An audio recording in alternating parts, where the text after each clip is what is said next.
भूल जाइए, आगे बढ़िए। अरे आगे कैसे बढ़ेंगे हम? आगे कैसे बढ़ेंगे? फैसला आता है और लॉ मिनिस्टर अडवाणी के घर पर पहुंच जाते हैं। मेरी बर्बादी के ऊपर आपने अपना सियासी महल तामीर किया और आज आपको क्लीन चिट दिया जा रहा है।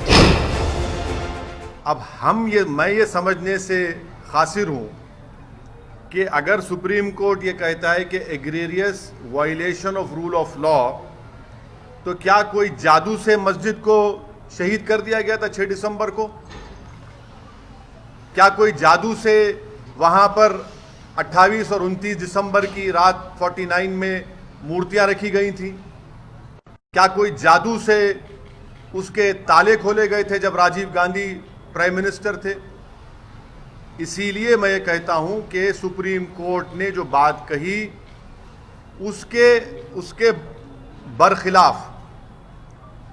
उसके बरखिलाफ आज ये जजमेंट आया है। क्या ये बात सच नहीं है कि उमा भारती ने कहा था कि एक धक्का और दो, बाबरी मस्जिद तोड़ दो? क्या दुनिया ने नहीं देखा कि जब बाबरी मस्जिद शहीद हो रही थी तो मिठाइयां बांटे जा रहे थे? अडवाणी, मुरली मनोहर जोशी, उमा भारती, ये सब लोग तो मिठाई खा रहे थे, खुशियां मना रहे थे। कैसा ये फैसले पे आज आ जाते आप? आखिर पैगाम क्या देना चाह रहे आप? आप अंदाजा लगाइए कि 1950 से अब तक इस मसले में मुसलमानों को इंसाफ नहीं हुआ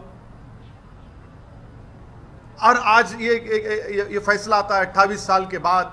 हम आज भी कह रहे हैं अगर ये मस्जिद नहीं शहीद होती तो क्या 9 नवंबर का सुप्रीम कोर्ट का फैसला आता था? एक और बात आपको समझने की जरूरत है कि अडवाणी को हाईएस्ट सिविलियन अवार्ड दिया गया बीजेपी गवर्नमेंट तरफ से, एक्यूज हैं। तभी हमने कहा था कि देखो, मैं प्रेस कॉन्फ्रेंस में कहा था कि अडवाणी को ये हाईएस्ट सिविलियन अवार्ड दिया जा रहा है। आज उसका नतीजा हम देख रहे हैं। उमा भारती, अच्छा आप एक और का नाम ले लीजिए, हिंदुस्तान टाइम्स में आया कि भगवान गोयल कोर्ट के बाहर कह रहा है, कोर्ट के बाहर फैसला देने से पहले कोर्ट के बाहर कह रहा है कि हां, मैं एडमिट करता हूं कि मैंने डेमोलिशन में हिस्सा लिया। वो बीजेपी में उस वक्त का नॉर्थ इंडिया का शिवसेना का चीफ था। कोर्ट के बाहर कह रहा है और कोर्ट में जाकर कोर्ट बरी कर देता है उन लोगों को। तो ये मेरे लिए बहैसियत एक भारत के मुसलमान के लिए, जो मैं 6 दिसंबर 1992 को जो मुझे एक ह्यूमिलिएशन और बेबसी जो मैं महसूस किया था, आज मैं वही महसूस कर रहा हूं। इंसाफ नहीं हुआ इस मसले में, इंसाफ नहीं हुआ इस मसले में। जिन लोगों के इशारे पर, जिन लोगों की मौजूदगी में, जिनके तकारीर के जुमलों पर ये वायलेंस, तशद्दुद हुआ, क्रिमिनल एक्ट जिसको सुप्रीम कोर्ट ने कहा, आज वो पूरे के पूरे बरी हो गए। उमा भारती ने कहा कि एक धक्का और दो। अडवाणी को, मुरली मनोहर जोशी को, उमा भारती को, बाल ठाकरे को, राजीव गांधी को शोहरत कैसे मिली पॉलिटिक्स में भारत में? इसी वजह से मिली ना।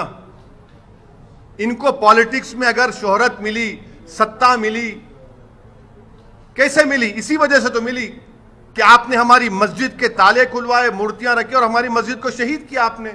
इसीलिए तो आप होम मिनिस्टर बन गए, इसीलिए तो आप गंगा की सफाई के मिनिस्टर बन गए, इसीलिए तो आप एचआरडी के मिनिस्टर बन गए, इसीलिए तो आप कल्याण सिंह गवर्नर बने। भाई, आपने मुझे खत्म करके मेरी बर्बादी के ऊपर आपने अपना सियासी महल तामीर किया और आज आपको क्लीन चिट दिया जा रहा है। आगे अब यह देखना है कि सीबीआई अपनी इंडिपेंडेंस को बरकरार रखने के लिए अपील करेगी या नहीं करेगी।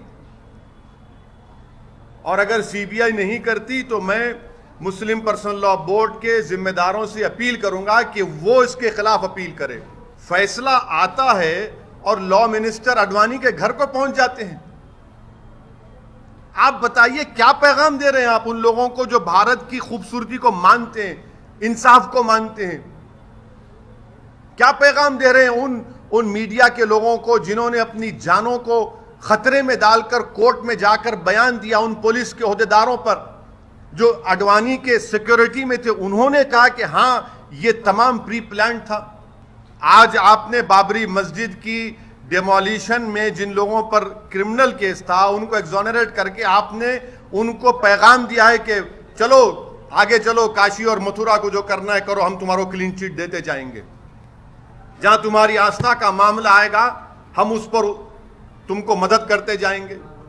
तुम ठहरो, तुम अंदर घुसकर उसमें ईदगाह में अब दोबारा मूर्ति रख दो, हम तुमको दे देंगे वो।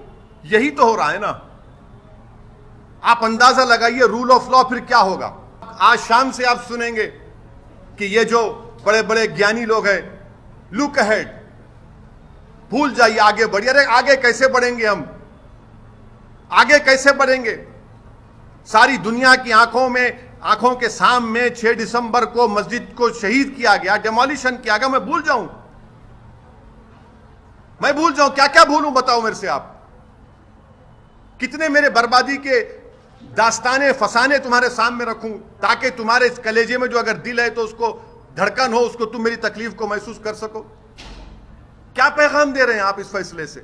अदालत अगर ये कह देती कि उस दिन मस्जिद को किसी ने शहीद नहीं किया था, हवा बहुत तेज़ चल रही थी और मस्जिद ख़ुद ब खुद ढह गई, तो भी हमें हैरानी नहीं होती, क्योंकि हमें उम्मीद थी और यकीन था कि ये फ़ैसले कुछ इसी तरह से आएंगे।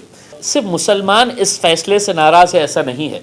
मैं समझता हूँ इस मुल्क के अंदर रहने वाले तमाम वो लोग जो इस मुल्क की खूबसूरती, इस मुल्क की एकजहती के ऊपर फ़ख्र करते हैं, वो लोगों को भी आज एक बहुत बड़ा धक्का लगा है।